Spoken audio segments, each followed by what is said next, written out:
ರೌಡಿಗಳ ವಿರುದ್ಧ ಪೊಲೀಸ್ ದಂಡು 4 ಜಿಲ್ಲೆಗಳಲ್ಲಿ 381 ಮನೆಗಳ ಮೇಲೆ ದಾಳಿ.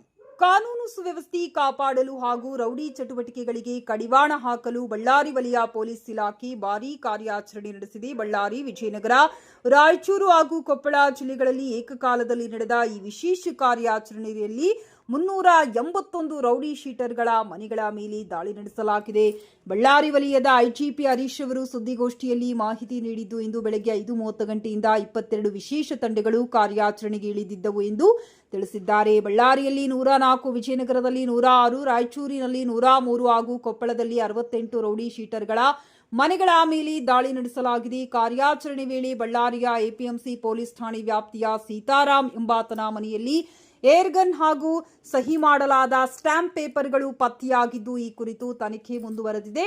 4 ಜಿಲ್ಲೆಗಳ ವ್ಯಾಪ್ತಿಯಲ್ಲಿ ಒಟ್ಟು 3,811 ರೌಡಿ ಶೀಟರ್ಗಳು ದಾಖಲಾಗಿದ್ದಾರೆ. ರಾಯಚೂರು ಜಿಲ್ಲೆಯಲ್ಲಿ ಅತಿ ಹೆಚ್ಚು 1,560 ರೌಡಿ ಶೀಟರ್ಗಳಿದ್ದು, ಕೊಪ್ಪಳದಲ್ಲಿ 954, ಬಳ್ಳಾರಿಯಲ್ಲಿ 664 ಹಾಗೂ ವಿಜಯನಗರದಲ್ಲಿ 633 ರೌಡಿ ಶೀಟರ್ಗಳಿದ್ದಾರೆ.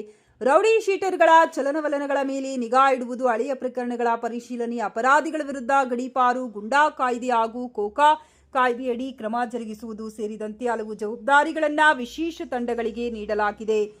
ಅಕ್ರಮ ಮರಳು ಸಾಗಾಣೆ, ಮಟ್ಕಾ, ಜೂಜಾಟ, ಇಸ್ಪೇಟ್ ಹಾಗೂ ಇತರೆ ಕಾನೂನು ಬಾಹಿರ ಚಟುವಟಿಕೆಗಳಲ್ಲಿ ತೊಡಗಿರುವವರ ವಿರುದ್ಧ ಕಠಿಣ ಕ್ರಮ ಕೈಗೊಳ್ಳುವುದಾಗಿ ಐಜಿಪಿ ಹರೀಶ್ ಎಚ್ಚರಿಕೆ ನೀಡಿದ್ದಾರೆ. ಇದೇ ವೇಳೆ 4 ಜಿಲ್ಲೆಯಲ್ಲಿ ಒಟ್ಟು 48 ರೌಡಿ ಶೀಟರ್ಗಳು ನ್ಯಾಯಾಂಗ ಬಂಧನದಲ್ಲಿದ್ದಾರೆ. ಬಳ್ಳಾರಿಯಲ್ಲಿ 13, ರಾಯಚೂರಿನಲ್ಲಿ 10, ಕೊಪ್ಪಳದಲ್ಲಿ 19 ಹಾಗೂ ವಿಜಯನಗರದಲ್ಲಿ 6 ಮಂದಿ ಜೈಲಿನಲ್ಲಿದ್ದಾರೆ.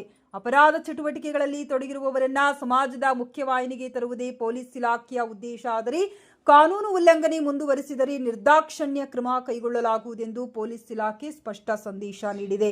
ಇಂದು ಬಳ್ಳಾರಿ ವಲಯ ಪೊಲೀಸ್ ಇಲಾಖೆಯ ರೌಡಿ ನಿಗ್ರಹ ಕಾರ್ಯಾಚರಣೆಯ ವಿಶೇಷ ವರದಿ.